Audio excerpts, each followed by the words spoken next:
एक बार फिर स्वागत है आप सभी का हमारी शानदार सीरीज़ में, जो कि है बायोलॉजी की सीरीज़ रहने वाली है ये। और हमने चूँकि लास्ट वीडियो में पढ़ा था लाइफ प्रोसेसेस, उसमें हमने सारे इंपॉर्टेंट टॉपिक्स को कवर किया था, जैसे कि transportation, nutrition, transportation, respiration and excretion. और ये जो वीडियो है ये क्लास 7 से लेके 10th क्लास तक हर उस स्टूडेंट के लिए है जो साइंस में दिलचस्पी रखता है, जो जानना चाहता है हमारे आसपास की चीज़ों को, जो ऑब्जर्व करना चाहता है why things behave in such a manner, उनके लिए ये सबसे हेल्पफुल रहने वाली है। तो चलिए शुरू करते हैं बिना किसी देरी के। सबसे पहले हम बात करेंगे न्यूट्रिशन से। What is it? हमने देखा कि चाहे हम वॉक करें या राइड करें कोई भी बाईसाइकिल को, हम क्या कर रहे हैं? एनर्जी कंज्यूम कर रहे हैं। लेकिन इन द सेम केस अगर मैं आपको कहूँ कि अगर हम कोई भी एक्टिविटी नहीं कर रहे हैं तो क्या एनर्जी यूज़ हो रही है? तो yes, answer is yes, energy use हो रही है। क्यों हो रही है? क्योंकि बॉडी को एक स्टेट ऑफ ऑर्डर में रखना है। What is state of order? Body function करती रहती है ताकि किसी भी प्रकार का ऑर्डर, जो बॉडी का जो सिस्टम है वो ख़राब ना हो। कैसे? जैसे हम देखते हैं हमें जब गर्मी लगती है तो पसीना आता है। पसीना क्यों आता है? ताकि अपनी बॉडी अपने आप को ठंडा रखने का प्रयास कर रही है। सिमिलरली हमें शिवरिंग भी होती है जब हमें ठंडी लगती है। क्यों होती है? क्योंकि हमारी बॉडी ये अडेप्ट करने का कोशिश कर रही है कि हमें बॉडी को क्या रखना है? गर्म रखना है, ताकि मसल्स में केमिकल रिएक्शंस हो, कॉन्ट्रैक्शन हो, रिलैक्सेशन हो और उस रिएक्शन में हीट जनरेट हो। अभी हम देखें तो हमारी बॉडी को एनर्जी के साथ साथ कुछ मटेरियल्स भी चाहिए जो हमें ग्रो, डेवलप, प्रोटीन के सिंथेसाइजेशन और दूसरे सब्सटेंस के लिए भी ज़रूरी हैं। वो मटेरियल्स हमें चाहिए ताकि हमारी बॉडी ग्रो कर सके, डेवलप कर सके और भी अच्छे से फंक्शन कर सके। लेकिन ये जो आउटसाइड सोर्स रहने वाला है, ये क्या रहने वाला है? मैंने कल भी आपको इम्पॉर्टेंटली बताया था, जो हमारा आउटसाइड सोर्स रहने वाला है वो है फूड। वो है हमारा ये food. Whatever we eat is coming from outside environment of the body and it contains carbon based molecules। कल भी हमने डिस्कस किया था CO2 बेस्ड लाइफ है अर्थ पे, और उसको कॉम्प्लेक्स से सिंपल बनाने के लिए कुछ प्रोसेसेस हैं, उनको हम फॉलो करते हैं। तो न्यूट्रिशन क्या है? फूड को यूज़ करना। इसके आगे चलते हैं। How do living things get their food? Living things को उनका फूड कैसे मिलता है? The general requirement of energy and material is common in all organism. लेकिन सबके तरीके अलग अलग हैं। जैसे कुछ ऑर्गेनिज्म क्या करते हैं? सिंपल फूड मटेरियल्स का यूज़ करते हैं। कौन से simple food materials? Carbon dioxide and water. और कार्बन डाइऑक्साइड को यूज़ करके और वाटर को यूज़ करके वो क्या बनाते हैं? अपना सिंपल फूड बना लेते हैं। उन ऑर्गेनिज्म को हम क्या कहते हैं? उनको ही हम कहते हैं ऑटोट्रॉप्स, जैसे हमारे ग्रीन प्लांट्स और कुछ बैक्टीरियाज। ये है ऑटोट्रॉप्स। सिंपली समझना है विदाउट एनी क्रैमिंग और ट्रिक्स। हम बिल्कुल सिंपल कॉन्सेप्ट को लेके चलेंगे ताकि आपको किसी भी प्रकार की दिक्कत ना आए। हमने देखा ऑटोट्रॉप्स को। सिमिलरली कुछ अदर ऑर्गेनिज्म भी हैं जो क्या करते हैं, जो कॉम्प्लेक्स सब्सटेंस को यूज़ कर सकते हैं। वो क्या करते हैं? अगर सब्सटेंस कॉम्प्लेक्स होगा तो हमें क्या करना पड़ेगा? इसको सिंपल बनाना पड़ेगा, और सिंपल बनाने के लिए हमें कुछ प्रोसेसेस करनी होंगी। अगर हम सिंपल नहीं बनाएंगे तो हम उसको यूज़ नहीं कर पाएंगे बॉडी की ग्रोथ में। तो इस प्रोसेस में हमें अगर किसी कॉम्प्लेक्स को सिंपल में कन्वर्ट करना है, किसी सब्सटेंस को, तो हमारी बॉडी या हमारे ऑर्गेनिज्म के पास क्या होता है? बायो कैटलिस्ट होता है, जिसको हम कहते हैं एंजाइम्स। आपने काफ़ी बार सुना होगा ये word enzymes. What are these enzymes? तो they are biocatalyst. What is catalyst? Catalyst वह सब्सटेंस है जो हमारी बॉडी में या केमिकल रिएक्शंस को स्पीड अप करता है। तो हेट्रोट्रॉप्स कहलाते हैं ये।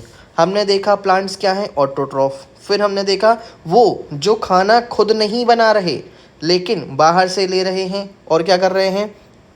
और कॉम्प्लेक्स फूड को किस फॉर्म में कन्वर्ट कर रहे हैं? सिंपल फॉर्म में कन्वर्ट कर रहे हैं। वो क्या है? हेट्रोट्रॉप्स। यहाँ से दोनों बातें क्लियर हैं।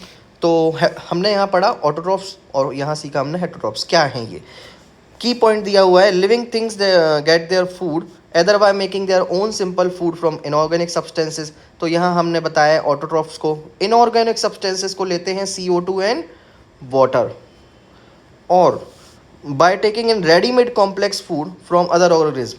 तो लिविंग थिंग्स में हेट्रोट्रॉप्स क्या करते हैं, रेडीमेड कॉम्प्लेक्स फूड को लेते हैं और फिर उसको सिंपल में बनाते हैं, फिर एनर्जी का यूटिलाइजेशन करते हैं। आगे चलते हैं।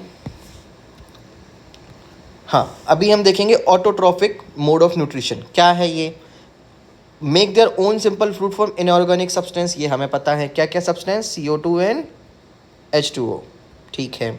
फिर हम आगे देखेंगे कैसे बनाते हैं। तो ग्रीन प्लांट्स के पास क्या है, एक पिगमेंट है जिसका नाम है क्लोरोफिल। क्लोरोफिल क्या करता है, सनलाइट को ट्रैप करता है और क्या करता है, कार्बन डाइऑक्साइड कहाँ से आती है, तो प्लांट्स की लीव्स में कुछ स्मॉल छोटे स्टोमेटाज होते हैं। इन्हीं स्टोमेटाज की इन पोर्स की ओपनिंग और क्लोजिंग से क्या होता है, गैसियस एक्सचेंज होता है और हमें हमारे प्लांट को क्या मिलती है, कार्बन डाइऑक्साइड मिलती है। देन हम देखेंगे कि इसके बाद जब कार्बन डाइऑक्साइड मिल जाएगा स्टोमेटा से, तो वाटर हमें कहाँ से मिल जाएगा, सॉइल से मिल जाएगा, रूट्स से मिल जाएगा। एंड फिर हम देखेंगे जो प्रोसेस है मेन खाना बनाने की, हम सभी जानते हैं फोटोसिंथेसिस। तो what is photosynthesis, photosynthesis is the process in which plants use carbon dioxide and water. And what are these are simple inorganic substances. Simply हमें इतना समझना है, कार्बन डाइऑक्साइड और वाटर को यूज़ किया, किसकी प्रेजेंस में किया, एक तो सनलाइट की प्रेजेंस में किया और दूसरा क्लोरोफिल की प्रेजेंस में किया। क्या बनाने के लिए किया, हमने बना लिया ग्लूकोज और साथ में क्या बना लिया, ऑक्सीजन बना लिया और कुछ वाटर के मॉलिक्यूल्स भी बना लिए। एग्जैक्ट इक्वेशन ये नहीं है, एग्जैक्ट इक्वेशन में कंपैरिजन भी है। जैसे इसमें C6H12O6 बनता है, ये ग्लूकोज बनता है हमारी फोटोसिंथेसिस की रिएक्शन में। तो हमने सिंपली फोटोसिंथेसिस की प्रोसेस को समझा। तो the process by which green plants use carbon dioxide and water in the presence of sunlight and chlorophyll to make glucose और टू फॉर्म ग्लूकोज और to form energy to grow and become and utilize the energy to function and to repair their tissues and all. So this is the process. So हमने देखा कि autotrophs कैसे food बनाते हैं। Is that clear to everyone? Now we are coming to key points. Autotrophs क्या करते हैं, अपना खाना खुद बनाते हैं। वो क्या करते हैं, सिंपल सब्सटेंसेस का यूज़ करते हैं। हम बार बार उसी को पढ़ रहे हैं, CO2 एंड वाटर, तो इन्हें ध्यान रखना है। फिर हम देखेंगे किसकी प्रेजेंस में बनाते हैं, सनलाइट की और क्लोरोफिल की प्रेजेंस में बनाते हैं। क्या बनता है फूड के फॉर्म में, ग्लूकोज बनता है और क्या निकलती है, ऑक्सीजन गैस निकलती है। ये वही ऑक्सीजन गैस है जिसे हम ह्यूमंस या अदर एनिमल्स ब्रीथ करेंगे, जो कि फोटोसिंथेसिस का बाय प्रोडक्ट है। और ये जो प्रोसेस है ये फोटोसिंथेसिस कहलाती है। ऑटोट्रॉप्स में कौन कौन आ जाएंगे, ऑटोट्रॉप्स में ग्रीन प्लांट्स, एल्गे और कुछ बैक्टीरिया जैसे कि साइनोबैक्टीरिया, इनके बारे में हम आगे डेप्थ में पढ़ेंगे। अभी हम देखते हैं autotrophic nutrition is the foundation of food for most living animals on the living things on the earth. क्यों है, क्योंकि कोई भी लिविंग ऑर्गेनिज्म है वो कहीं ना कहीं किससे फूड ऑब्टेन कर रहा है, एक प्लांट से फूड ऑब्टेन कर रहा है। और जब तक फोटोसिंथेसिस नहीं होगी तो प्लांट खुद अपना खाना नहीं बनाएगा। तो फोटोसिंथेसिस क्या है, लाइफ का बेसिस है। सभी का खाना कहीं ना कहीं प्लांट से ही आता है। होप ये आप सभी को क्लियर हुआ होगा। आगे बढ़ते हैं। यहाँ दिए गए हैं इवेंट्स ड्यूरिंग फोटोसिंथेसिस। अगर हम फोटोसिंथेसिस देख रहे हैं तो हमें ये सारी चीज़ें पता होना चाहिए कि एक्चुअल में क्या प्रोसेस होती है। तो सबसे पहले देखेंगे, एक बहुत ही कॉम्प्लेक्स प्रोसेस है ये इजी प्रोसेस नहीं है, ये कॉम्प्लेक्स प्रोसेस है और इसमें कुछ स्टेप्स होते हैं। तो उन स्टेप्स को समझेंगे। सबसे पहले क्लोरोफिल का हम जो रोल है वो देखेंगे। क्लोरोफिल क्या करेगा, लाइट जो आ रही है सन से उसको एब्जॉर्ब करेगा। और क्लोरोफिल किस चीज़ में होता है, क्लोरोप्लास्ट में होता है। ये आप देख पा रहे होंगे, मैंने हाईलाइट किया हुआ है। क्लोरोफिल कहाँ प्रेजेंट है, क्लोरोप्लास्ट में प्रेजेंट है। ये प्लांट्स की सेल में होते हैं क्लोरोप्लास्ट। देन हम देखें, chlorophyll is the green pigment present in chloroplast, absorb sunlight energy from the sun से लाइट एनर्जी को एब्जॉर्ब करने का काम हो गया क्लोरोफिल का। फिर लाइट एनर्जी को कन्वर्ट करना है, कौन सी एनर्जी में करना है, केमिकल एनर्जी में। और वाटर मॉलिक्यूल्स को क्या करना है, वाटर भी यूज़ हो रहा है क्योंकि हमें पता है वाटर मॉलिक्यूल्स को ब्रेक करना है। किस में ब्रेक करना है, ऑक्सीजन में और हाइड्रोजन में, इसमें ब्रेक करना है। ये सेकंड चीज़। सबसे पहला हमने देखा absorption of life energy by chlorophyll, फिर जो वाटर है और जो ऑक्सीजन है या जो वाटर है H2O, इनके मॉलिक्यूल्स को तोड़ना है तो हाइड्रोजन में टूटेगा और ऑक्सीजन में टूटेगा। लास्ट पॉइंट क्या है? Reduction of carbon dioxide to carbohydrates. Carbon dioxide जो कि CO2 है, इसको रिड्यूस करके हमें क्या बनाना है? कार्बोहाइड्रेट्स बनाने हैं, वही एनर्जी का फॉर्म बनाना है। तो the hydrogen obtained from water is used to reduce carbon dioxide into carbohydrates glucose. The glucose is stored in plants. और जो ग्लूकोज है, अब मैं यहाँ से आपको एक और चीज़ क्लियर करना चाहूँगा। अब एनर्जी बन जाएगी इस प्रोसेस के बाद। होप कि आप सभी को क्लियर हुआ होगा। 3 स्टेप्स इस प्रोसेस में पढ़े। सबसे पहले absorption of light by chlorophyll, conversion of light energy to chemical energy and spreading of molecules, water molecules, और reduction of carbon dioxide to carbohydrates. हमने देखा कि एनर्जी बन गई। यहाँ हमने देख लिया कि कार्बन डाइऑक्साइड वाटर यूज़ किया, सनलाइट और क्लोरोफिल की प्रेजेंस में यूज़ किया, ग्लूकोज बन गया, ऑक्सीजन बन गया। सारी एनर्जी जो बनी है वो यूज़ नहीं होती है। अगर आपकी सैलरी 10,000 रुपये महीने की है तो आपका काम 8,000 में चल जाने पर आप 2,000 रुपये वेस्ट नहीं करते हैं। आपको ये चीज़ समझनी होगी। जब एनर्जी ज़्यादा होगी तो प्लांट उसको वेस्ट नहीं करेगा। क्या करेगा प्लांट उसको स्टोर करेगा। और किस फॉर्म में स्टोर करेगा? वो कहलाता है स्टार्च। वो क्या कहलाता है? स्टार्च। आपने अक्सर सुना होगा स्टार्च। पोटैटो में स्टार्च। क्यों पोटैटो में आप देखते हैं वो जब आप उसको काटते हैं, उनको स्लाइसेस में कट करते हैं तो आप देखते हैं उसमें स्टार्च का प्रेजेंस। राइस में स्टार्च क्या है? Stored form of energy. Plants and अपने इसी एनर्जी को स्टोर करके काय में रखते हैं? अपने फ्रूट्स में रखते हैं, अपनी स्टेम्स में रखते हैं, अपनी रूट्स में रखते हैं। और हम देखेंगे हमारे जो फूड हैं वो कहीं ना कहीं प्लांट के इन्हीं पार्ट से आते हैं। Is that clear to everyone? अभी हम देखेंगे, जैसे कि हमने देखा स्टार्च। सिमिलरली हम ह्यूमंस में भी क्या करते हैं? हम एनर्जी को स्टोर करते हैं। और हम जिस फॉर्म में स्टोर करते हैं, हम ह्यूमंस जिस फॉर्म में एनर्जी को स्टोर करते हैं उसको क्या बोलते हैं? ह्यूमंस स्टोर करते हैं एनर्जी को। जैसे कि प्लांट्स की एनर्जी का स्टोरेशन स्टार्च कहलाता है, ह्यूमंस का ग्लाइकोजन कहलाता है। इस पॉइंट को रिमेंबर करेंगे। प्लांट्स जब एक्स्ट्रा एनर्जी होती है उसको स्टार्च के फॉर्म में यूज़ करते हैं, स्टोर करके रखते हैं। ह्यूमंस ग्लाइकोजन के फॉर्म में स्टोर करके रखते हैं। होप कि इतना सभी को क्लियर हुआ होगा। और कोई भी डाउट होता है तो आप बेझिझक मुझसे पूछेंगे। अब हम आएंगे समरी पे। क्या समरी है? Light energy is absorbed by chlorophyll, light energy is convert to chemical energy, water is splitted into hydrogen and oxygen, carbon dioxide is reduce to glucose. बन गई एनर्जी। और एनर्जी बनने के बाद जो बाय प्रोडक्ट ऑक्सीजन है वो कहाँ निकल गया? वो प्रोसेस के बाद कहाँ निकल गया? एयर में रिलीज़ हो गया। और उस रिलीज से हमने क्या एयर से क्या ले लिया? ह्यूमंस ने, एनिमल्स ने उसको ब्रीथ कर लिया। वो उनकी लाइफ फंडामेंटल ऑफ लाइफ है ऑक्सीजन। यहाँ फिर लास्ट में जो ग्लूकोज है उसको हम स्टोर भी करते हैं। और मैंने आपको बताया किस फॉर्म में स्टोर करते हैं? स्टार्च के फॉर्म में स्टोर करते हैं। एनिमल्स, ह्यूमंस किस फॉर्म में स्टोर करते हैं? तो ग्लाइकोजन के फॉर्म में स्टोर करते हैं। होप कि सभी को क्लियर होगा। आगे बढ़ते हैं।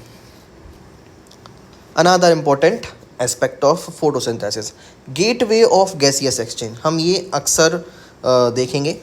क्या होता है? हमने देखा स्टोमेटा होते हैं लीव्स में। तो स्टोमेटा क्या है? Tiny pores. ये है स्टोमेटा का structure. Epidermal cells, guard cells, ये गार्ड सेल्स ही हैं जो स्टोमेटा को ओपनिंग और क्लोजिंग में हेल्प करते हैं। ये ओपन स्टोमेटा है, ये क्लोज स्टोमेटा है। स्टोमेटा कहाँ हो सकता है? स्टोमेटा ग्रीन स्टेम पे भी हो सकता है, स्टोमेटा लोअर सरफेस पे भी हो सकता है। तो लोअर सरफेस पे और ग्रीन स्टेम पे स्टोमेटा होता है। और क्या करते हैं? Each stomata is surrounded by 2 guard cells. 2 guard cells से वो सराउंडेड होता है। और यही गार्ड सेल्स क्या करते हैं? इनको ओपन और क्लोज करने का काम करते हैं। और जैसी इस ओपनिंग और क्लोजिंग के कारण ही गैसियस एक्सचेंज हो पाता है। अभी हम देखेंगे स्टोमेटा जब ओपन होता है तो CO2 लेता है और ऑक्सीजन को बाय प्रोडक्ट के फॉर्म में रिलीज़ करता है। ये हमने देखा था। CO2 को इनहेल करेगा और ऑक्सीजन को बाय प्रोडक्ट के रूप में छोड़ देगा, और वाटर वेपर भी निकलते हैं। तो during this process water loss also happens in plants. तो जब भी प्लांट्स को ऑक्सीजन की ज़रूरत, ऑक्सीजन रिलीज़ करने के बाद CO2 नहीं चाहिए, तो स्टोमेटा कैसा हो जाएगा? क्लोज हो जाएगा। स्टोमेटा कैसा हो जाएगा? क्लोज हो जाएगा। अब आ जाते हैं सेकेंड एस्पेक्ट इसी पे, जो लेंटिसिल्स होते हैं। क्या है लेंटिसिल्स? Woody stems. ये आप देख रहे हैं, ये क्या है? ये लेंटिसिल्स हैं। ये स्टेम पे पाए जाते हैं। ये क्या करते हैं? ये भी गैसेस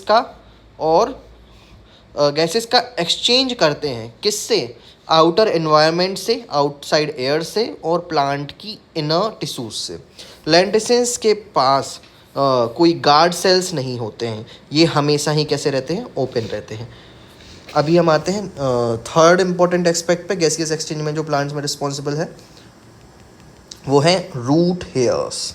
प्लांट की रूट हेयर्स ये क्या करती हैं?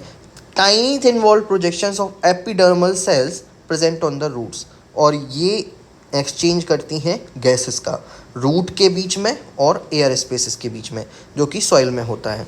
तो हमने समरी क्या सीखी? हमने सीखा plants take CO2 and for photosynthesis release oxygen and water vapor during respiration। respiration के थ्रू कैसे निकलता है? यहाँ से जब स्टोमेटा क्या होगा? ओपन या क्लोज होगा, तो साथ में H2O भी निकलेगा और O2 भी निकलेगा। ट्रांसपायरेशन होता है, वाटर रिलीज फ्रॉम व्हेन, आपने पढ़ा होगा एनवायरनमेंट में, वाटर साइकिल में, कि प्लांट्स भी, ट्रीज भी हमारे वाटर साइकिल को मेंटेन करने में हेल्प करते हैं। Which process? Transpiration. This exchange of gases takes place through stomata, lenticels and root hairs. ये 3 चीज़ें याद रखनी है। स्टोमेटा के बारे में हमने सीखा कैसे जाता है, लेंटिसिल्स को हमने देखा, और रूट हेयर्स को भी हमने देखा। अब हम आगे बढ़ते हैं। होप कि आप सभी को इसमें कोई दिक्कत नहीं होगी। Another important topic, sunlight. Sunlight is the primary source of energy. Sunlight नहीं है तो क्लोरोफिल क्या ट्रैप करेगा? क्लोरोफिल फिर कोई यूज़ ही नहीं है, तो हमारी मेन इंपॉर्टेंट जो चीज़ है वो क्या है? सनलाइट। ये एनर्जी देती है प्लांट को। तो सनलाइट कैसे हेल्प करती है? तो सबसे पहले तो ये सोर्स ऑफ एनर्जी है। इससे क्या होगा? फोटोसिंथेसिस की प्रोसेस स्टार्ट होगी। फिर क्या होगा? क्लोरोफिल इसको एब्जॉर्ब करेगा। Chlorophyll then the leaves absorb sunlight, mainly blue and red light. अब हमने देखा है कि हमारी जो सनलाइट है वो सिर्फ येलो कलर की नहीं है, उसमें 7 कलर्स होते हैं। कौन कौन से 7 कलर्स होते हैं? जल्दी से बताइए। आपने पढ़ा होगा, हमने पढ़ा है, सभी जानते हैं। विबग्योर। वाइट लाइट में कितने कलर होते हैं? 7 कलर्स होते हैं। Violet, indigo, blue, green, yellow और red. These are the 7 colours. इसलिए हमें जो हमारा रेनबो है वो कितने कलर का दिखता है? 7 कलर का दिखता है। तो जो ब्लू लाइट है और रेड लाइट है ये क्लोरोफिल एब्जॉर्ब करेगा, फिर कन्वर्ट करेगा, बताया था, लाइट एनर्जी से केमिकल एनर्जी में, और फिर हमारा खाना बनेगा। खाना बनने पर हमें क्या मिलेगा? ग्लूकोज, एनर्जी मिलेगी। तो सनलाइट के बिना पॉसिबल ही नहीं है। अगर हम एक्सपेरिमेंटल फॉर्म में भी देखें, कैसे देखेंगे? अगर सनलाइट नहीं होगी तो plant kept in sunlight, blue black colour starch is form. जब हम स्टार्च का प्रेजेंस देखेंगे एक्सपेरिमेंट को करके, और सिमिलरली जब हम प्लांट को डार्क में रख कर देखेंगे तो नो कलर स्टार्च फॉर्म होगा, स्टार्च नहीं बनेगा। स्टार्च क्या है? स्टार्च है स्टोर्ड फॉर्म ऑफ एनर्जी, यानी कि एनर्जी बन ही नहीं पाई। जब सनलाइट में था तब तो एनर्जी थी, लेकिन जब सनलाइट में नहीं था, सूरज को नहीं दिया, रोशनी नहीं दी, डार्क में रखा, तब स्टार्च ही नहीं बना किसी कलर का, यानी कि एनर्जी नहीं आई। अब यहाँ आप देखेंगे विदाउट सनलाइट लीफ का क्या हाल हो जाता है। No energy is available, leaf के पास एनर्जी नहीं है क्योंकि सनलाइट नहीं मिली, फोटोसिंथेसिस नहीं हो पाई, खाना नहीं बना, इसलिए प्लांट क्या हो जाएगा? डाई कर जाएगा। This is the process. Key point देखते हैं। Sunlight is essential because it provides energy the body, the energy that plants need to make their food through photosynthesis. वो एनर्जी हमें कहाँ से मिलेगी? फोटोसिंथेसिस की प्रोसेस में जो लगती है वो हमें ये सन देगा। तो without sunlight photosynthesis can not take place and eventually the plant will die. Hope ये आप सभी को क्लियर होगा। अभी हम आगे चलते हैं। Another important aspect, chlorophyll. क्या रोल है क्लोरोफिल का? तो सारी चीज़ें वहीं से कनेक्ट होनी है, कुछ अलग नहीं है। क्लोरोफिल सनलाइट से जो लाइट आ रही थी उसको ट्रैप करेगा, कौन सी वाली, ब्लू और रेड वाली। ग्रीन लाइट को रिफ्लेक्ट कर देगा, which is why leaves look green. क्यों ग्रीन दिखती हैं, क्योंकि जो ग्रीन लाइट है उसको रिफ्लेक्ट कर दे रहा है, इस वजह से वो ग्रीन दिखती हैं। और फिर एनर्जी को ट्रैप करेगा, ट्रैप करने के बाद केमिकल एनर्जी में बदलेगा, फिर उससे फूड बनाएगा। वही सेम प्रोसेस जो हम अभी लास्ट स्लाइड में पढ़ के आ रहे थे। अब विदाउट क्लोरोफिल क्या होगा, अब जो कि पहले सनलाइट नहीं थी तो खाना नहीं बन रहा था, अब सनलाइट है लेकिन क्लोरोफिल नहीं है तो एब्जॉर्प्शन नहीं हो पा रहा लाइट का, तो फोटोसिंथेसिस नहीं बन पा रही और फिर से पौधा मर गया। यहाँ लीफ विद क्लोरोफिल देखिए कितनी हरी भरी है, और लीफ विदाउट क्लोरोफिल ना स्टार्च बना। आयोडीन टेस्ट अगर आप करेंगे तो स्टार्च इसमें नहीं फॉर्म होगा। तो यहाँ हमने देखा क्लोरोफिल का भी हमारी सनलाइट की प्रोसेस, फोटोसिंथेसिस की प्रोसेस में कितना इंपॉर्टेंट रोल है। विदाउट क्लोरोफिल अगर हम देखेंगे, photosynthesis can not occur and eventually the plant will die again. आगे बढ़ते हैं। ओके तो हमने देखा कि ऑटोट्रॉफिक न्यूट्रिशंस में, जिनमें हमने प्लांट्स के बारे में देखा, हमने फोटोसिंथेसिस के बारे में देखा।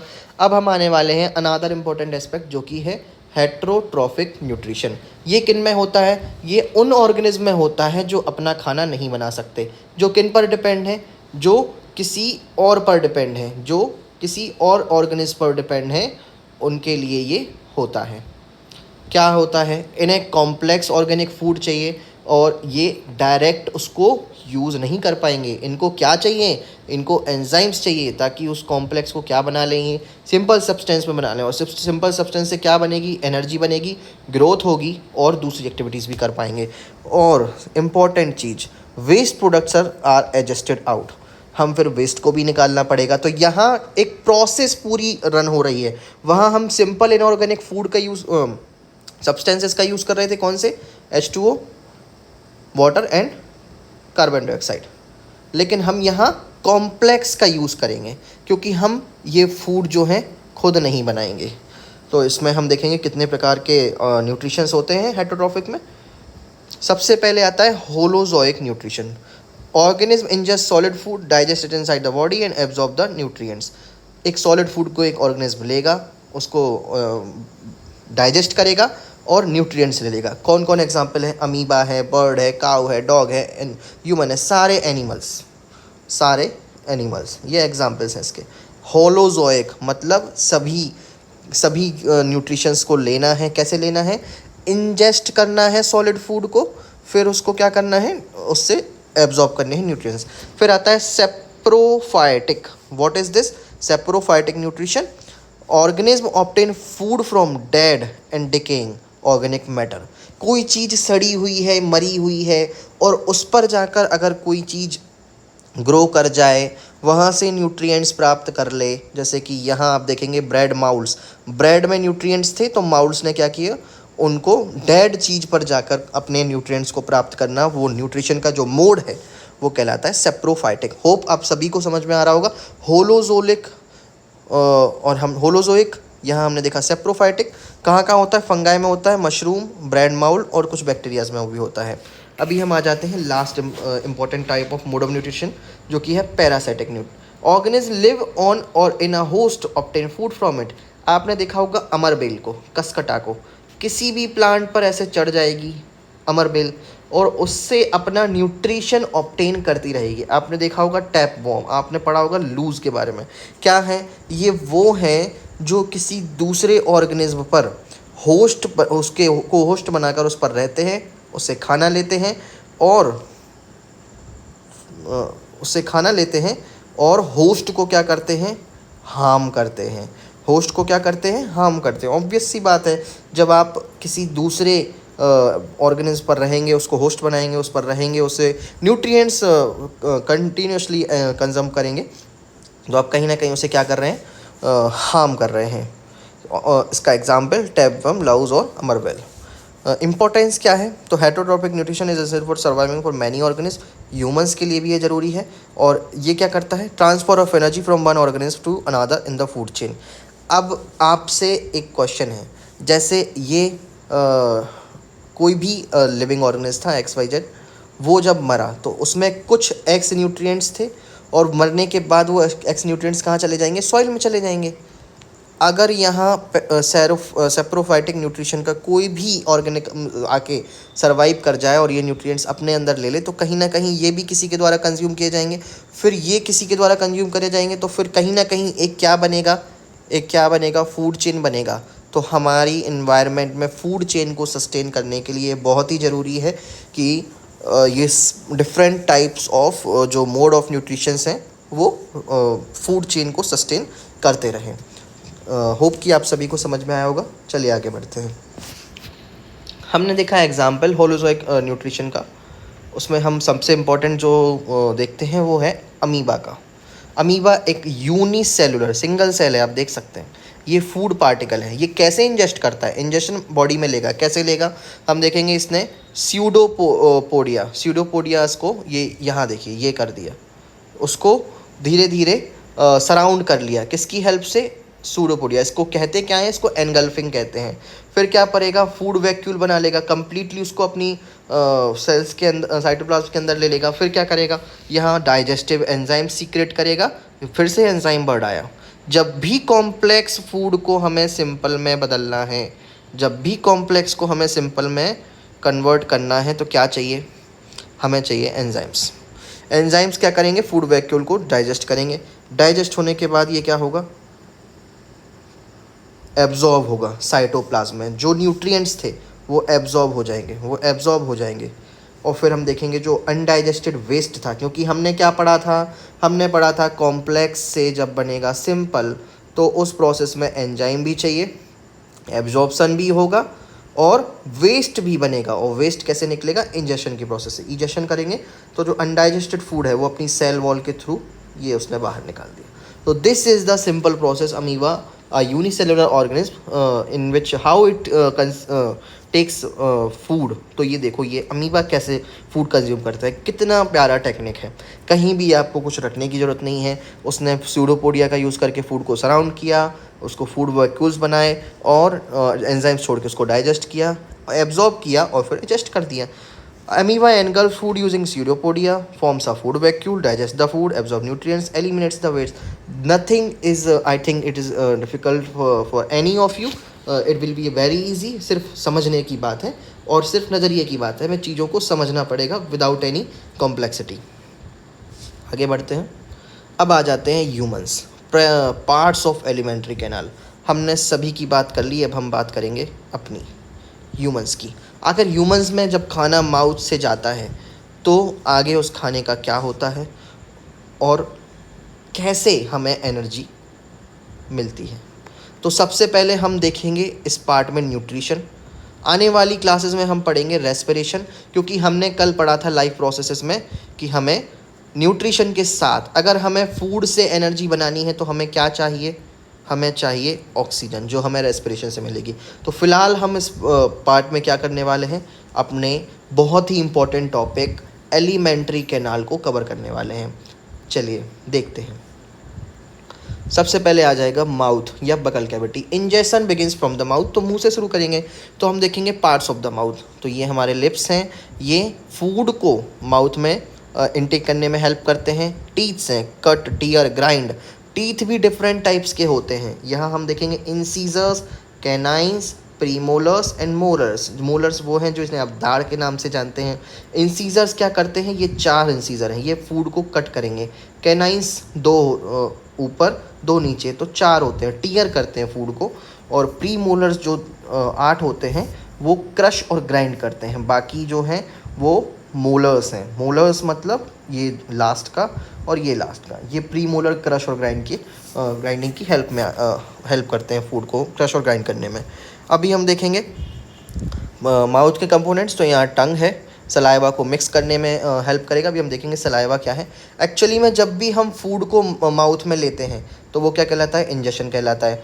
फूड हमारे टीथ के द्वारा च्यूड किया जाएगा, स्मॉलर पीसीज में तोड़ा जाएगा और फिर एक ग्लैंड है जिसका नाम है सलाइवरी ग्लैंड, जो क्या सीक्रेट करेगी? वो सलाइवा सीक्रेट करेगी। जो मुंह में पानी आता है जिसे हम लार भी बोलते हैं, ये सलाइवा है, एक ग्लैंड है, वो इसको कंटिन्यूसली सीक्रेट कर रही है और सलाइवा से क्या होता है, फूड में सलाइवा मिक्स होने से खाना मॉइस्चर हो जाता है कि मुलायम हो जाता है। और फिर हम देखेंगे mixture of food and saliva एक सॉफ्ट मॉइस्ट मास बनाता है जिसको हम बोलते हैं बोलस। ये टर्म याद रखेंगे। तो बोलस अगर कोई आपसे पूछता है तो क्या है, फूड जब हम इनटेक करते हैं माउथ में तो सलाइवरी ग्लैंड से सलाइवा मिलता है। सलाइवा जब फूड से मिक्स होता है तो एक सॉफ्ट और मॉइस्ट मास बनाता है फूड का, जो कहलाता है बोलस। यही बोलस आगे जाके देखेंगे हम, आगे जाके प्रोसेस होगा इसका। और टंग क्या करेगी, ये इसका बहुत इंपॉर्टेंट रोल है। टंग इस बोलस को ईसोफेगस, जो कि पाइप है, इसके नीचे जो फूड पाइप है, वहाँ स्वेलोइंग के लिए भेज देगी। तो हमारी सलाइवा का हम पहले काम देख लेते हैं। सलाइवा एक डाइजेस्टिव जूस है। सलाइवा कलरलेस होता है, वाटरी फ्लूइड होता है, जो कि सलाइवरी ग्लैंड्स के द्वारा सीक्रेट किया जाता है। इसमें एंजाइम होता है। कौन सा एंजाइम है इसमें, टाइलिन, जो कि सेलिवरी अमाइलेज भी कहलाता है, वो वाला एंजाइम है। ये स्टार्च है। स्टार्च जैसे ही हमारे माउथ में आएगा तो सेलेवरी अमाइलेज उस पर रिएक्ट करेगा और वो सिंपल शुगर के फॉर्म में, स्टार्च क्या था, कॉम्प्लेक्स था, तो हमने कॉम्प्लेक्स को क्या कर दिया, सिंपल शुगर में, कॉम्प्लेक्स शुगर को हमने क्या कर दिया, सिंपल शुगर में ब्रोक कर दिया। तो ये थी प्रोसेस फूड के साथ जो होता है हमारे माउथ में, वो मैंने आपको क्लियर किया। Saliva also helps to keep the mouth moist and clean. साफ़ करने में और माउथ को गीला रखने में भी सलाइवा का ही रोल है। तो सलाइवा क्या करता है, सलाइवरी अमाइलेज छोड़ता है, जो कि एक एंजाइम है जो सिंपल शुगर मेल्टोज में कॉम्प्लेक्स कार्बोहाइड्रेट्स को बदल देता है। यहाँ एक नोट लिखा हुआ है, देखेंगे, proper chewing of food is very important. It increase the surface area of food and helps in digestion. क्यों कहते हैं हमारे बड़े लोग, आपने अक्सर सुना होगा, जब आप जल्दी जल्दी खाते हैं तो वो कहते हैं डोंट ईट फास्ट। अगर आप खाना खाने बैठे हैं तो आपको इतना धैर्य होना चाहिए, आपका जो भी आप च्यूइंग कर रहे हैं वो प्रॉपर च्यू करें। क्यों, इससे हमारे डाइजेशन में हेल्प मिलेगी। डाइजेशन प्रॉपर नहीं होगा तो हमें different sort of disorders, different sort of disease देखने को मिलेगी। तो इंजेक्शन माउथ से बिगिन होता है, टीथ छोटे छोटे पीसेस में उनको तोड़ते हैं। सलाइवा क्या करता है, केमिकल डाइजेशन ऑफ स्टार्च को डाइजेस्ट करता है। स्टार्च मतलब जो हमारा ह्यूमंस में न्यूट्रिशन है वो माउथ से ही स्टार्ट हो जा रहा है, बकल कैविटी भी हम इसको बोलते हैं। और फूड क्या बन जाता है, फिर टेस्टिंग और tongue helps in mixing, tasting and swelling food. Tongue के 3 काम है, मिक्स करना, टेस्ट करना, स्वेलो करना। और फूड क्या बन जाता है इसके बाद, सॉफ्ट और मॉइस्ट। और क्या कहलाता है वो टर्म मैंने आपको बताया, जो हमें याद रखना है वो है बोलस। अभी हम आगे देखेंगे इस बोलस के साथ क्या होता है। तो ये है हमारा oesophagus. What is oesophagus, it is a food pipe. ये फूड पाइप क्या करता है, फूड को माउथ से स्टमक तक ले जाने का काम करता है। ये था वो हमारा बकल कैविटी, जो कि हम अभी प्रीवियस स्लाइड में पढ़ रहे थे, जो माउथ वाला पार्ट था इंजेक्शन का। अभी जब यहाँ से कंप्लीट होके ये जो फूड है वो स्टमक तक आना है, ये कौन काम करेगा, ये ईसोफेगस काम करेगा। क्या है स्ट्रक्चर देखते हैं। तो एक लॉन्ग मस्क्यूलर ट्यूब है, कितनी लंबी है, 25 सेंटीमीटर, 25 सेंटीमीटर लंबी है ये मस्क्यूलर ट्यूब है। ये क्या करती है, फेरिंग्स यानी कि हमारा थ्रोट, ये यहाँ से कनेक्ट करती है, किसको कनेक्ट करती है, स्टमक को कनेक्ट करती है। ठीक है, इसकी जो इनर वॉल है वो मॉइस्ट है, बहुत ही मॉइस्ट है, स्लिपरी है, और इसी के कारण, मॉइस्ट और स्लिपरी के कारण जो फूड है वो इजीली पास हो पाता है। इसकी मसल्स स्ट्रॉन्ग है, डेड वर्क इन वेव्स, क्योंकि ये पेरिस्टालिस यानी कि फूड को डाउनवर्ड ले जाने के लिए एक मूवमेंट करता है, जिसे हम बोलते हैं पेरिस्टालिसिस। क्या है ये पेरिस्टालिसिस, फॉर एग्जाम्पल ये आपका फूड है, ये बोलस है, circular muscles contract behind bolus. अब ये बोलस है तो यहाँ एक कॉन्ट्रैक्शन होगा जिसकी वजह से जो फूड है वो क्या करेगा, आगे की तरफ मूव करेगा। Longitudinal muscles contract ahead of the bolus. यहाँ सर्कुलर मसल्स कॉन्ट्रैक्ट करेंगी, यहाँ लॉन्गिट्यूडिनल मसल्स कॉन्ट्रैक्ट करेंगी, तो हमारा जो बोलस है वो क्या होगा, स्टमक की तरफ मूव करेगा। आपको देखना पड़ेगा सर्कुलर मसल्स, फिर लॉन्गिट्यूडिनल मसल्स, और बोलस क्या होगा, स्टमक की तरफ मूव करेगा। कितनी ही प्यारी साइंस है हमारी बॉडी की। नेचर ने कितना कुछ बहुत ही प्रिसाइजली डिज़ाइन किया है, ये सोचने वाली बात है। फिर भी हम अपनी बॉडी को केयर नहीं करते हैं और कहीं ना कहीं डिसीज़ के और फर्टिलिटीज़ के पास जाते हैं। What happens in the oesophagus, समझते हैं ईसोफेगस में होता क्या है। फूड बोलस, अब हम फूड नहीं बोलेंगे, अब हम जो मिक्सचर है उसको क्या बोलेंगे, बोलस बोलेंगे। Pushed from mouth enters the oesophagus, rhythmic muscular contractions, क्या बोलेंगे, पेरिस्टालिसिस। पेरिस्टालिसिस के थ्रू जो बोलस है वो कहाँ जाएगा, डाउनवर्ड्स जाएगा। और peristalsis involuntary action, it does not need our control. क्या होता है इनवॉल्यूंटरी, अगर मैं आपसे कहूँ वॉल्यूंटरी, अगर मैं आपसे कहूँ कि आप आइए मैं पढ़ा रहा हूँ और क्लास 10th का जो बहुत ही इंपॉर्टेंट टॉपिक हम पढ़ रहे हैं उसको पढ़ लीजिए, तो ये क्या है, मैं आपको बोल रहा हूँ, हमें इच्छा रखनी पड़ रही है। वॉल्यूंटरी वो हम चाह रहे हैं, लेकिन इनवॉल्यूंटरी जो हम कंट्रोल नहीं कर रहे हैं, जैसे आप कंट्रोल कर रहे हैं कि आपको कहाँ अपना हैंड मूव करना है, आपको बोलना है नहीं बोलना है, तो ये आप कंट्रोल कर रहे हैं। लेकिन जब वो चीज़ इनवॉल्यूंटरी हो रही है, यानी कि वो अपने आप हो रही है, आप ये कंट्रोल नहीं कर रहे हैं, तो ये इनवॉल्यूंटरी मूवमेंट है, पेरिस्टालिसिस कहलाता है, जिसकी वजह से जो फूड है वो पुश होकर कहाँ पहुँचता है, स्टमक में पहुँचता है, जहाँ आगे की प्रोसेसेस एंजाइम्स फूड में मिक्स होते हैं। अभी इंपॉर्टेंट पॉइंट्स दिए गए हैं, इनको भी हम समझेंगे। तो सबसे पहले हमने देखा ओइसोफेगस सिर्फ ट्रांसपोर्ट करता है, कोई डाइजेशन यहाँ नहीं होता है।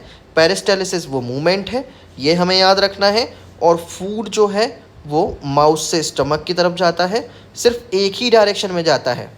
और lower oesophageal sphincter opens to allow food into the stomach and closes to prevent the food from coming back. अभी हम देखेंगे ये पार्ट, ये बहुत ही इंपॉर्टेंट रोल प्ले करता है। एक रिंग मसल्स की एक रिंग है जो opening of food into the stomach, खाना जाएगा, जाने के बाद वापस ना आ जाए, ये कौन देखेगा, LOS यानी कि कार्डियक स्फिंक्टर या लो ईसोफेगल स्फिंक्टर, ये मसल्स कहलाती हैं। स्फिंक्टर मसल हैं जो सर्कुलर हैं, जो ये कंट्रोल करती हैं कि वो खाना जो हमने भेजा है वो वापस ना आ जाए। हम चाहे अपसाइड डाउन क्यों ना खड़े हो जाएं, हम क्यों चाहे अपना सिर धरती पर कर ले और पैर आसमान की तरफ कर ले, तब भी हमारा खाना इस पेरिस्टालिसिस की प्रोसेस से स्टमक तक ही पहुंचेगा। What a beautiful process we are going through. देखते हैं आगे फूड के साथ क्या होगा स्टमक में। आ जाते हैं a muscular J shaped bag, ये जे शेप्ड बैग है, ये किससे बना हुआ है, मसल से बना हुआ है, जहाँ फूड चर्न्ड होगा और आधा डाइजेशन यहाँ कंप्लीट हो जाएगा। क्या क्या होगा यहाँ पर हम चलिए देखते हैं।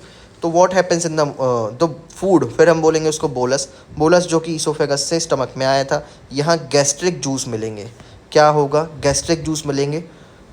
Stomach muscles churn the food, और इस फूड को जो स्टमक की मसल्स हैं ये चर्न कर देंगी, मिक्स करेंगी उस गैस्ट्रिक जूसेस के साथ, और जो प्रोटीन होंगे वो आधे डाइजेस्ट हो जाएंगे।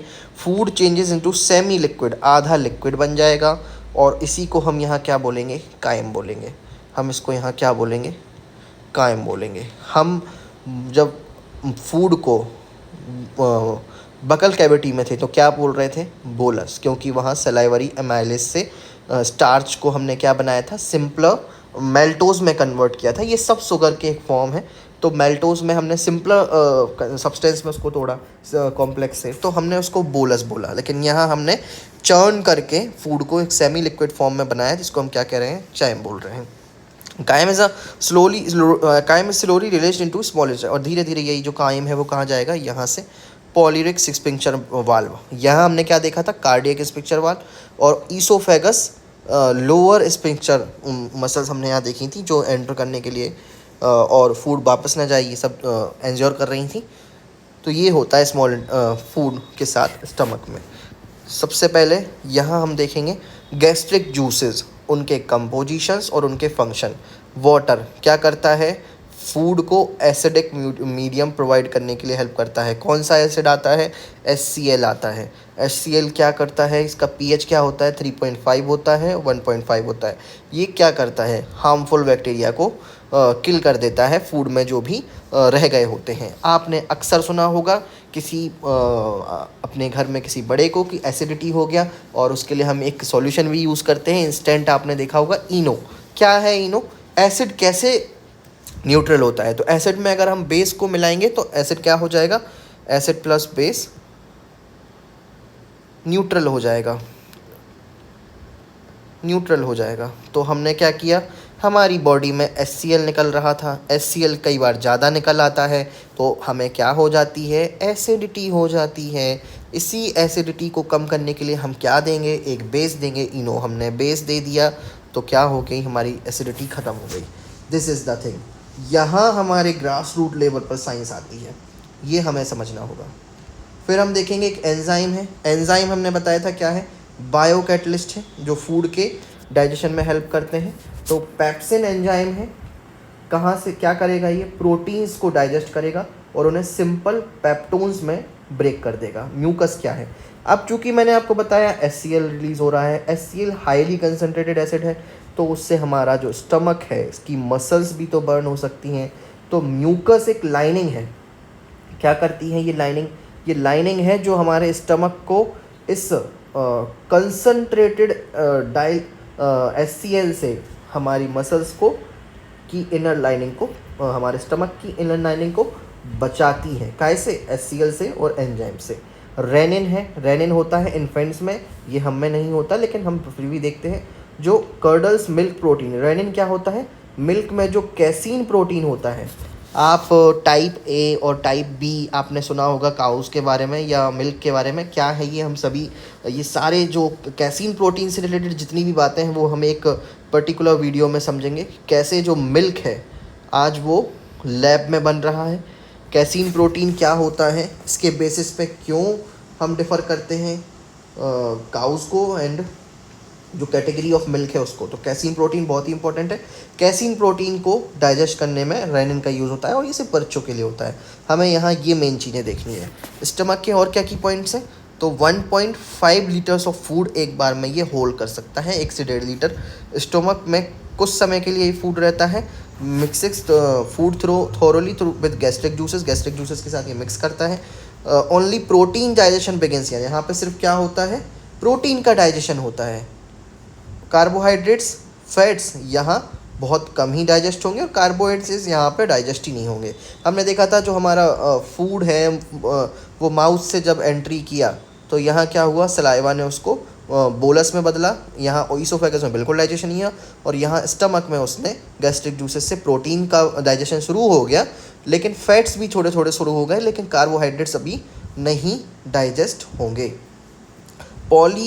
Pyloric sphincter controls the passage of chyme into the, जैसे कि हमने ऊपर देखा था ईसोफेगस की स्मॉलर स्पिंक्टर मसल्स, यहाँ पायलोरिक वाल्व कहलाता है ये, जो धीरे धीरे हमारे फूड को आगे की जर्नी के लिए भेजेगा। और जो जर्नी जाएगी वो कहाँ जाएगी हमारी? वो जाने वाली है स्मॉल इंटेस्टाइन की तरफ। Stomach is a J shaped muscular वैग, हमने सभी अभी पहले देखा था। गैस्ट्रिक जूसेस एसिडिक मीडियम बना देते हैं, जिसमें जो पेप्सिन होता है वो प्रोटीन को डाइजेस्ट करता है। मेन जो हमारी जो कहानी है वो हमें यहाँ ये समझनी होगी कि प्रोटीन का जो डाइजेशन है वो पेप्सिन करता है। तो पेप्सिन अपना काम करना चालू कर देगा। उसके लिए एसिडिक मीडियम चाहिए तो HCl ने प्रोवाइड कर दिया। म्यूकस उस एसिड और एंजाइम के हार्मफुल इफेक्ट से हमारी इनर लाइनिंग्स को बचाता है। काइम धीरे धीरे अब आगे बढ़ेगा और आगे की जर्नी उसकी स्मॉल इंटेस्टाइन में होगी। ये हमने देख ही लिया है। स्ट्रॉन्ग एसिडिटी होती है। Stomach kills most of the germs that enter with the food, जो रह जाते हैं हमारे फूड में वो स्टमक में मार दिए जाते हैं। यहाँ एक प्रोसेस है इमल्सिफाइड फैट्स की। एक्चुअली में जो डाइजेशन है इस दौरान इमल्सिफिकेशन की एक प्रोसेस होती है। ये सोप से डर्ट निकालने के काम में भी आती है। हमारा जो सोप है उसमें 2 प्रकार के मॉलिक्यूल्स हैं। एक तो है ये रेड जो है वाटर लविंग, और एक है ये रेड ब्लू है वाटर वाला वाटर लविंग, और रेड है ऑयल लविंग। ये ऑयल से बहुत ही ज़्यादा अट्रैक्ट होता है और ये वाटर से। तो वाटर में जैसे ही आपने साबुन की टिक्की को डाला तो जो ब्लू वाली जो सोप बार है आपने डाला तो तो ब्लू वाली जो वाटर मॉलिक्यूल्स से जो अट्रैक्टेड हो रही थी, जो हाइड्रोफिलिक वाटर लविंग एंड जो है सोप का, वो निकला और उसने वाटर से रिएक्ट किया। और फिर जाके जब आपने उसी को जो डर्ट लगी हुई थी शर्ट पर उससे अटैच किया, तो ये जो ऑयल वाले एंड से, ये उस ऑयल एंड से डर्ट से जुड़े और उन्होंने एक क्या बनाया, एक मिसल बनाया, एक मिसल का फॉर्मेशन किया। तो the dirt surrounded by soap molecules is forms a tiny ball called micelle. और ये मिसल्स क्या होते हैं, इनसे लिफ्ट हो जाते हैं, और लिफ्ट होते ही जब इनको हम पानी से निकालते हैं तो हमारा क्लॉथ कैसे निकलता है, बिल्कुल चमचमाता हुआ साफ़ सुथरा क्लॉथ हो जाता है। क्यों हो जाता है, दो चीज़ें हैं, सोप मॉलिक्यूल्स में दो एंड हैं, एक वाटर लविंग और एक हाइड्रोफोबिक ऑयल लविंग, और यही क्या करते हैं, हमारी शर्ट्स में से, हमारे क्लॉथ्स में से डर्ट्स को रिमूव करने में हेल्प करते हैं। तो ये इमल्सिफिकेशन की प्रोसेस है। इमल्सिफिकेशन हमने यहाँ भी देखा है, हमारी बॉडी में जब भी स्टमक में फूड पहुँचता है तो वहाँ भी ये प्रोसेस होती है, जिसके कारण जो फूड है वो आगे की जर्नी को ईजीली कर पाएगा। अभी हम देखेंगे हमारी स्मॉल इंटेस्टाइन की जर्नी को। जैसे ही फंक्शन क्या है, सबसे पहले आ जाएंगे डाइजेशन। यहाँ डाइजेशन बेसिकली बेन होगा, ये ब्लैक है क्योंकि ये बहुत ही इंपॉर्टेंट है, सारी कहानी इसके ही अराउंड घूमनी है। मेन काम डाइजेशन का, एब्जॉर्प्शन का, एसिमिलेशन का, सब यहीं होना है। देखते हैं क्या है। Complete the digestion of carbohydrates, protein, fats with the help of bile, pancreatic juice and intestinal juice. हमने देखा था कार्बोहाइड्रेट्स का डाइजेशन स्टमक में शुरू नहीं हुआ था, लेकिन यहाँ पर क्या हो जाएगा, कंप्लीट हो जाएगा। एब्जॉर्प्शन होगा प्रोडक्ट्स का, लाइक जो हमारा ग्लूकोज बना, एनर्जी बनी, प्रोटीन से अमीनो एसिड्स बने, फैट से फैटी एसिड्स बने, और ग्लाइसरोल्स और विटामिन्स और मिनरल्स और वाटर, ये सभी क्या होंगे, ब्लड और लिम्फ में। ये हमारी इसकी इनर वॉल्स हैं, और ये इनर वॉल्स में क्या है, ये फिंगर लाइक प्रोजेक्शन है, और इसी को हम क्या बोलते हैं, विली। ये माइक्रोविली भी कहलाती है। ये इनर लाइनिंग होती है जो इंक्रीज़ करती है एब्जॉर्प्शन के एरिया को।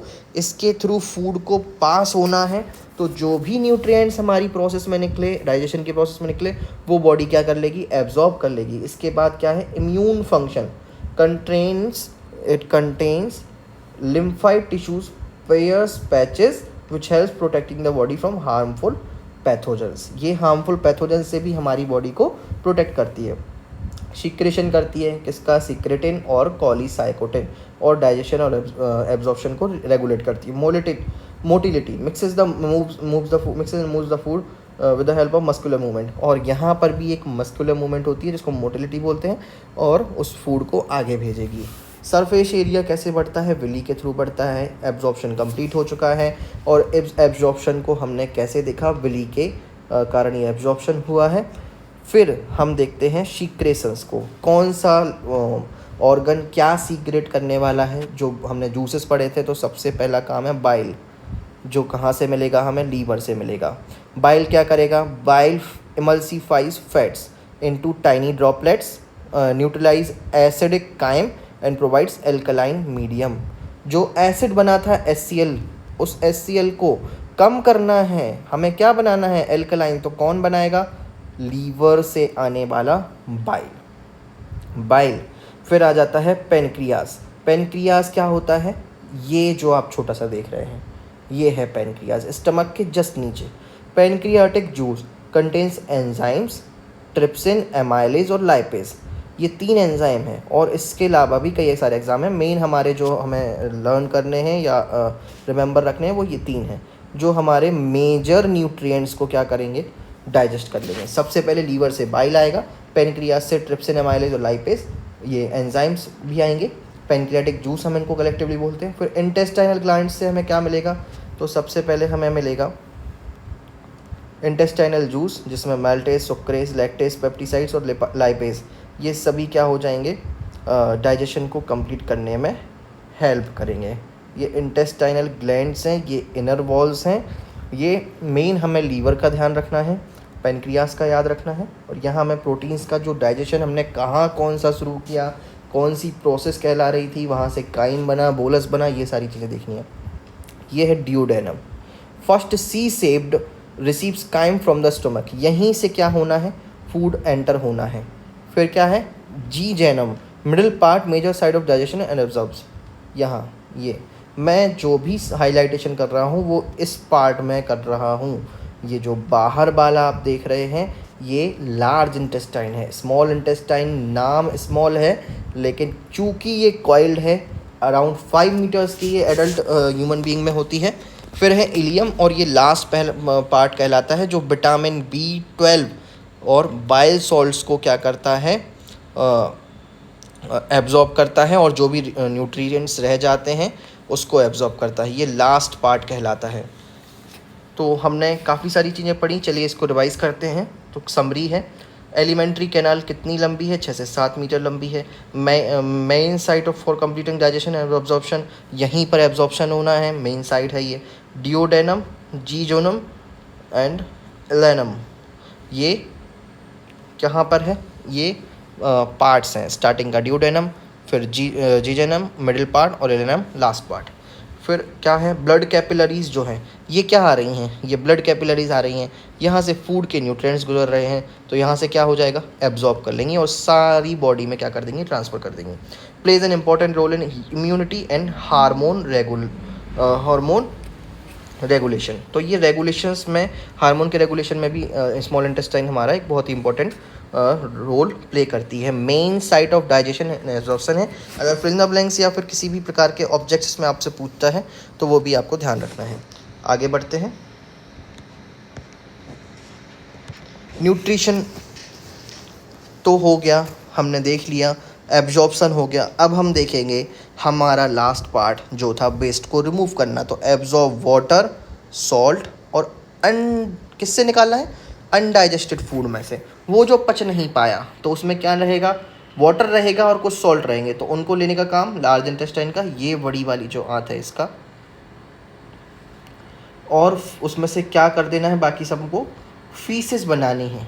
ह्यूमन फीसेस जो हम सुबह से वॉशरूम में जाके करके आते हैं उसे ह्यूमन फीसेस बोलते हैं। ये लास्ट पार्ट है, वेस्ट है, क्योंकि हमारी बॉडी से ये वेस्ट निकलना ज़रूरी था। तो हमने कल पढ़ा था, लाइफ प्रोसेस में पढ़ा था कि इसके लिए हमें एक्सक्रीशन की प्रोसेस चाहिए। उसके लिए कुछ स्पेशलाइज्ड टिश्यूज़ हैं जो इस वेस्ट को हमारी बॉडी से डिस्चार्ज करते हैं। तो इसमें क्या होता है, 75% वाटर, 20% अनडाइजेस्टेड फूड, कुछ बैक्टीरिया जो कि मर चुके हैं, और mucus, shed intestinal cells, salts और पिगमेंट्स स्मॉल अमाउंट, ये छोटी मात्रा में होते हैं।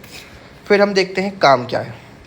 सबसे पहले सॉल्ट्स को एब्जॉर्ब करना, सोडियम क्लोराइड NaCl, और अनडाइजेस्ट कहाँ से करना है, अनडाइजेस्टेड फूड से, क्योंकि पूरा एब्जॉर्प्शन तो स्मॉल इंटेस्टाइन में हो ही चुका था। बाद में जो लास्ट में जो बचा उसमें से वाटर और मिनरल्स निकालने का काम है लार्ज इंटेस्टाइन का।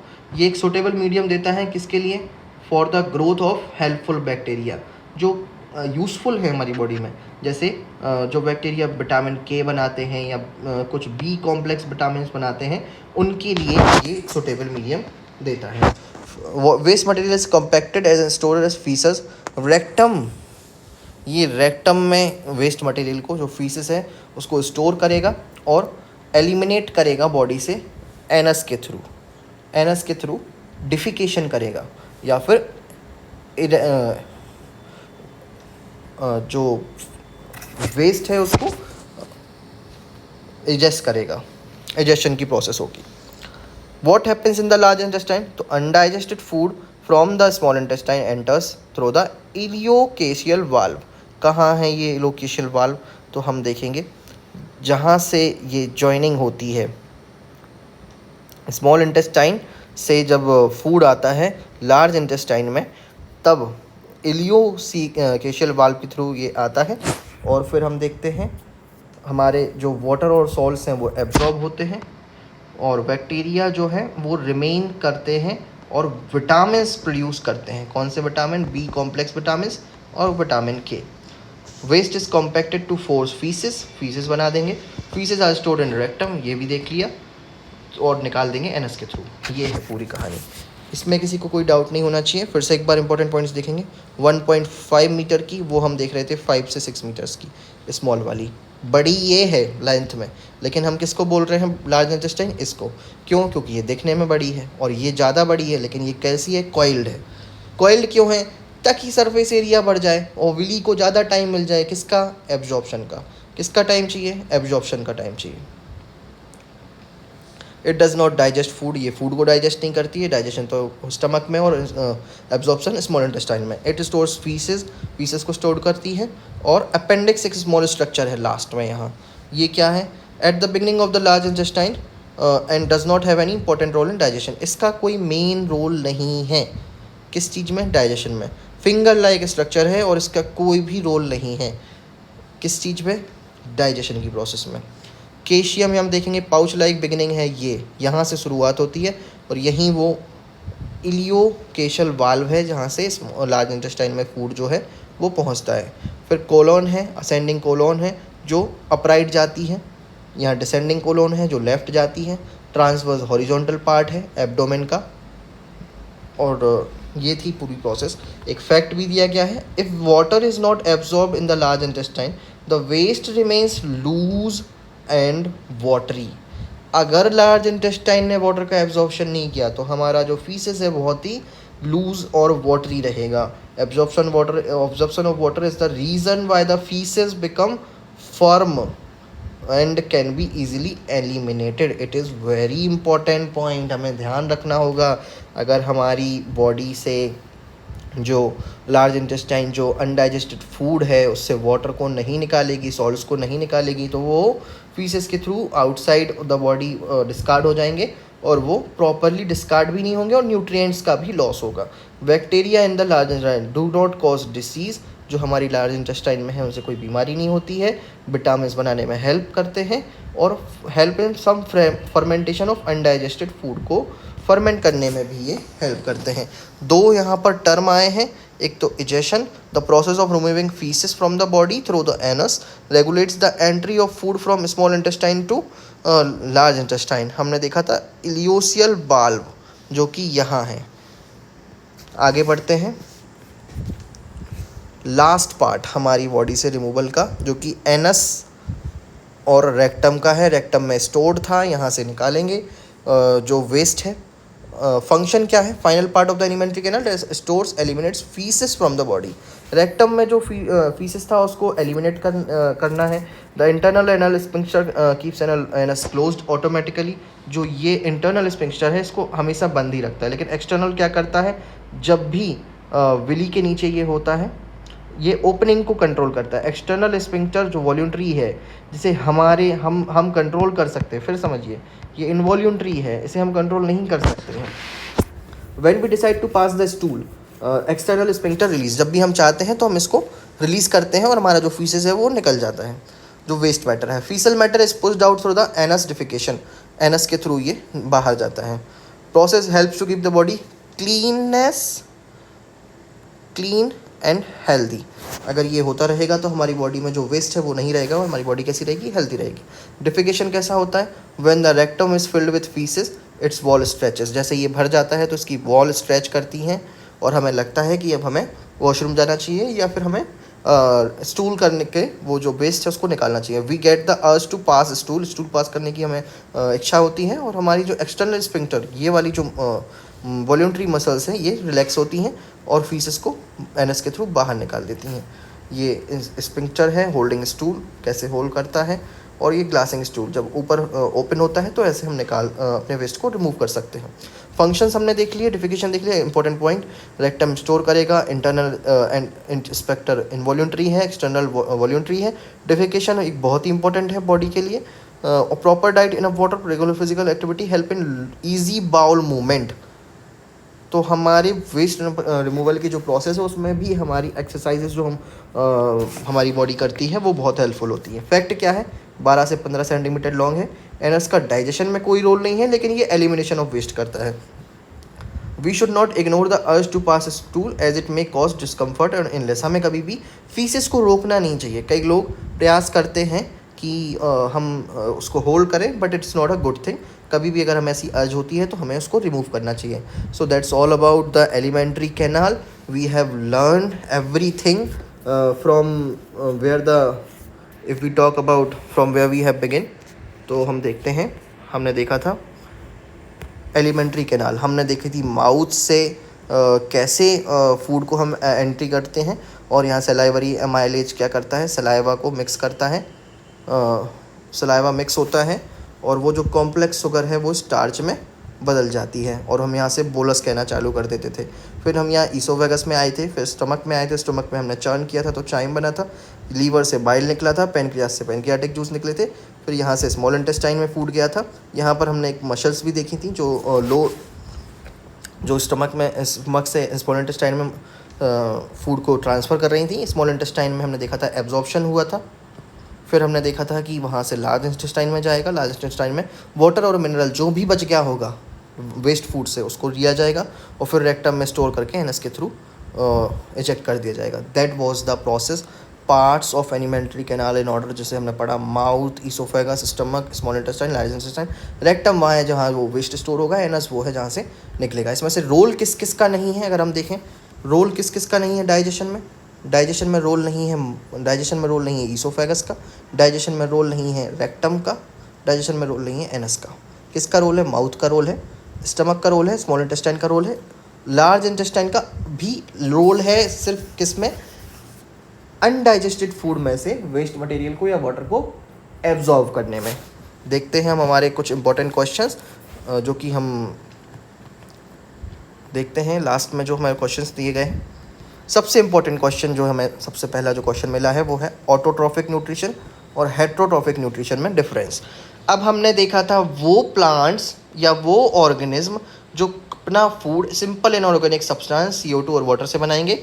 ये है CO2 और वाटर और सनलाइट का यूज़ करके ग्रीन प्लांट्स, ये ऑटोट्रॉफिक हैं। हेट्रोट्रॉफिक वो हैं जो खुद नहीं बनाएंगे। इसमें क्या दिक्कत है? ऑटोट्रॉफिक खुद बनाएंगे, हेट्रोट्रॉफिक नहीं बनाएंगे। हेट्रोट्रॉफिक किस पर डिपेंड करेंगे? डायरेक्टली इनडायरेक्टली ऑटोट्रॉफिक पे डिपेंड करेंगे। और रेडीमेड फूड लेंगे तो रेडीमेड लेंगे तो कैसा मिलेगा? कॉम्प्लेक्स मिलेगा और उसके लिए इनको डाइजेशन की प्रोसेस करनी पड़ेगी। डेफिनेशन क्या है? ये अपना फूड खुद बनाते हैं, ये अपना फूड खुद नहीं बनाते हैं, ये इन पर डिपेंड करते हैं। यहाँ CO2, H2 और सनलाइट होती है। यहाँ कैसे सब्सटेंस होते हैं? कॉम्प्लेक्स ऑर्गेनिक फूड सब्सटेंस होते हैं। एनर्जी सोर्स सोलर एनर्जी है। यहाँ एनर्जी फूड को खाने के बाद प्रोसेस डाइजेशन के बाद मिलेगी। यहाँ क्लोरोफिल होता है जिसकी वजह से प्लांट्स हैं, ग्रीन प्लांट्स हैं, एल्गाए हैं और बैक्टीरिया ग्रीन होते हैं और यहाँ क्लोरोफिल की कोई ज़रूरत नहीं है। फोटोसिंथेसिस प्रोसेस होती है, यहाँ कोई फोटोसिंथेसिस प्रोसेस नहीं होती है। इंजेशन होता है, डाइजेशन होता है, एब्जॉर्प्शन होता है और डिजेशन होता है। एक यहाँ नहीं लिखा है। इंजेशन हमने बकल कैविटी में देखा, डाइजेशन स्टमक में देखा, एब्जॉर्प्शन स्मॉल इंटेस्टाइन में देखा और डिजेशन हमने लास्ट में एनस और रेक्टम के थ्रू देखा। एग्जाम्पल्स क्या हैं? Green plants, algae, some bacteria, cyanobacteria. यहाँ एनिमल्स, फंगाई, मोस्ट बैक्टीरिया और ह्यूमन बींग्स, ये सभी क्या करते हैं? हेट्रोट्रॉफिक मोड ऑफ न्यूट्रिशन पे सर्वाइव करते हैं। तो मेन इंपॉर्टेंट क्वेश्चन हमारा ऑटोट्रॉफिक और हेट्रोट्रॉफिक को लेके था। तो ऑटोट्रॉफिक वो जो अपना खाना खुद बनाए और हेट्रोट्रॉफिक जो खाना नहीं बनाते हैं अपना, बल्कि ऑटोट्रॉफिक पर डिपेंड करते हैं, वो हेट्रोट्रॉफिक कहलाते हैं। बढ़ते हैं नेक्स्ट क्वेश्चन की तरफ। Another important question, where do plants get each of the raw materials required for the photosynthesis? अब photosynthesis में क्या क्या लगना था? CO2 लगना था, स्टोमेटा से CO2 ले रहे थे, रूट से पानी ले रहे थे और सॉइल से भी हम पानी ले रहे थे। रूट्स हमारी क्या कर रही थी? सॉइल से वाटर ले रही थी। सनलाइट हमें मिल जाती थी, जो प्लांट्स हमारे ले लेते थे। जो क्लोरोफिल था वो ट्रैप कर रहा था सनलाइट को, तो प्लांट को CO2 मिल जाती है एयर से। ऑब्वियस सी बात है, गैस एयर से मिलेगी। कहाँ से लेगा? स्टोमेटा से पढ़ा था। वाटर कहाँ से मिलेगा? सॉइल से मिलेगा। और कौन लेगा? रूट्स लेंगी। सनलाइट कहाँ से मिलेगी? सन से मिलेगी। तो CO2 कार्बन डाइऑक्साइड कहाँ से मिलेगी? एयर से। किसके थ्रू? स्टोमेटा के थ्रू। वाटर कहाँ से मिलेगा? रूट से। किसके थ्रू? जाइलम वेसल्स के थ्रू। हमने पढ़ा है 2 टाइप ऑफ चैनल्स होते हैं प्लांट में, जाइलम और फ्लोएम। एक वाटर ट्रांसपोर्ट के लिए रिस्पॉन्सिबल है, एक फूड ट्रांसपोर्ट के लिए रिस्पॉन्सिबल है। इसको हम और आगे डेप्थ में पढ़ेंगे। फिलहाल हमें ये देखना है कि रूट्स सॉइल से वाटर एब्जॉर्ब करके प्लांट को फोटोसिंथेसिस में हेल्प करती हैं। सनलाइट कहाँ से आएगी? क्लोरोफिल ट्रैप कर लेगा। तो from CO2 from air through leaves stomata, water from soil through roots and sunlight from sun through chlorophyll. 3 चीज़ें, CO2 from air through stomata, water from soil through roots and sunlight from sun through chlorophyll. This is the crux of this question. You don't have to go anywhere. Raw materials पूछे हैं photosynthesis के तो 3 हैं, CO2 है, water है, sunlight है। कहाँ से मिलेंगे? एयर, सॉइल और सन से। कैसे मिलेंगे? स्टोमेटा, रूट और क्लोरोफिल से। कुछ भी रटने की आवश्यकता नहीं है, सिंगल चीज़ भी आपको ऐसे रटना नहीं है। ये 3 फोटोसिंथेसिस के मटेरियल हैं। कार्बन डाइऑक्साइड एयर से मिलेगी, वाटर हमें सॉइल से मिलेगा, सनलाइट हमें सन से मिलेगी। What is the problem in this question? Nothing, it's all very just like a cake walk. अगर आप चीज़ों को समझते हैं तो आपको कहीं भी दिक्कत नहीं आएगी। अगले क्वेश्चन की तरफ बढ़ते हैं। What is the role of acid? Acid का क्या रोल है हमारे स्टमक में? तो HCl एसिड है जिसकी बात ये कर रहे हैं। एसिड एक मीडियम बनाता है, तभी हमारे जो एंजाइम्स है, जो पेप्सिन है, वो वर्क कर पाएगा। हार्मफुल बैक्टीरिया मर जाते हैं और क्या होता है, डाइजेशन ऑफ प्रोटीन हो जाता है। हमने देखा था स्टमक में डाइजेशन ऑफ प्रोटीन बिगन हो जाता है। तो ये हमारा स्टमक है। HCl जब रिलीज़ हुआ तो गैस्ट्रिक जूसेस ने काम कर पाए। तो सबसे पहले हार्मफुल बैक्टीरिया मार देता है, पेप्सिन को एक्टिवेट करता है और प्रोटीन्स के डाइजेशन में हेल्प करता है। सिर्फ 3 चीज़ें, हमें सिर्फ ये 3 चीज़ें याद रखनी है। HCl एक बहुत ही स्ट्रॉन्ग एसिड है जो कि गैस्ट्रिक जूसेस में होता है। ये हमारे जो फूड में जम्स होते हैं उनको मार देता है। और पेप्सिन एंजाइम जो कि प्रोटीन डाइजेशन में हेल्प करता है, उसको एक्टिवेट करने के लिए उसको एसिडिक मीडियम चाहिए। तो वो कैसे मिलेगा? HCl की वजह से मिलेगा। और ये प्रोटीन्स को सिंपलर फॉर्म्स में कन्वर्ट करेगा, अमीनो एसिड्स में। HCl is essential for safe and efficient digestion. Main 3 point हैं: kills harmful bacteria, activates pepsin और helps in digestion of protein. Nothing should be blurry for you, everything is very crystal clear to you. एक और question है जो कि digestive enzymes का function पूछा गया है। तो डाइजेस्टिव एंजाइम्स के क्या फंक्शन है? बायोलॉजिकल कैटलिस्ट होते हैं, ये मैं आपको स्टार्टिंग से बताता आ रहा हूँ। ये क्या करेंगे? फूड मॉलिक्यूल्स को, कार्बोहाइड्रेट, प्रोटीन्स, फैट्स को सिंपल सॉल्यूबल और एब्जॉर्बेबल सब्सटेंस में तोड़ेंगे, क्योंकि कॉम्प्लेक्स था, कॉम्प्लेक्स को सिंपल में तोड़ना है। सिंपल सी बात है। एंजाइम फूड सबस्ट्रेट को कॉम्प्लेक्स जो था, एंजाइम जब आएगा तो फूड सबस्ट्रेट को, ये जो कॉम्प्लेक्स सब्सटेंस था, इसको प्रोडक्ट बनेगा, इसको ब्रेक डाउन कर देगा। यहाँ देखेंगे एंजाइम कार्बोहाइड्रेट्स, सोर्स क्या है इसके लिए? Saliva, pancreatic intestinal juice. क्या करेंगे? कार्बोहाइड्रेट्स पे एक्ट करेगा, स्टार्च पे, और इसको क्या बना देगा? मेल्टोज। हमने देखा था कि हमारी जो बकल कैविटी है उसमें जो हमारा सलाइवरी एमाइलेज था वो कॉम्प्लेक्स शुगर को मेल्टोज यानी कि सिंपल सब्सटेंस में बना रहा था। फिर आएंगे हम प्रोटीन्स पे, पेप्सिन और ट्रिप्सिन और तो ये क्या करेंगे? पेनक्रियाटिक जूस और इंटेस्टाइनल जूस से हमें ये मिलते हैं, स्टमक में होता है। प्रोटीन पे काम करता है, प्रोटीन को अमीनो एसिड में तोड़ देता है। लाइपेज क्या करेगा? ये पेनक्रियाटिक जूस, इंटेस्टाइनल जूस से आएगा, फैट्स पे एक्ट करेगा और फैटी एसिड्स और ग्लाइसरॉल में फैट को ब्रेक कर देगा। तो हमारे डाइजेस्टिव एंजाइम का मेन फंक्शन क्या है? एंजाइम का फंक्शन है हमारी जो केमिकल ब्रेकडाउन है, किसका? कॉम्प्लेक्स फूड मॉलिक्यूल्स का। कौन कौन से कॉम्प्लेक्स? Carbohydrate, fats, protein. इनको सिंपल बनाना, सिंपल बनाना, सोल्यूबल बनाना, एब्जॉर्बेबल बनाना। अगर एब्जॉर्बेबल होंगे तभी हम एनर्जी ले पाएंगे, नहीं तो कोई मतलब नहीं है न्यूट्रिशन लेने का। एंजाइम स्पीड अप करते हैं डाइजेशन को, बताया था। एंजाइम क्या है? कैटलिस्ट। तो catalyst is anything that speeds up the reaction. Each enzyme has the specific type of food, they work best with suitable pH. जब पीएच सुटेबल होगा तभी हमारा एंजाइम काम कर पाएगा।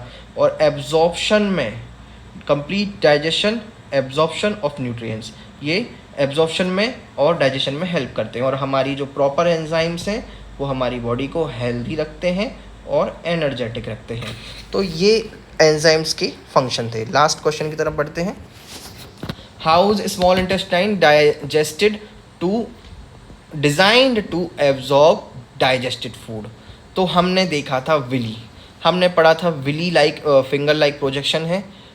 विली में फिंगर लाइक प्रोजेक्शन है, जो इनर वॉल है, ये देखिए आप, स्मॉल इंटेस्टाइन की इनर वॉल, जस्ट लाइक ये फिंगर लाइक प्रोजेक्शन। यहाँ ब्लड वेसल्स और लिम्स आ रहे हैं, यहाँ से फूड पास होगा।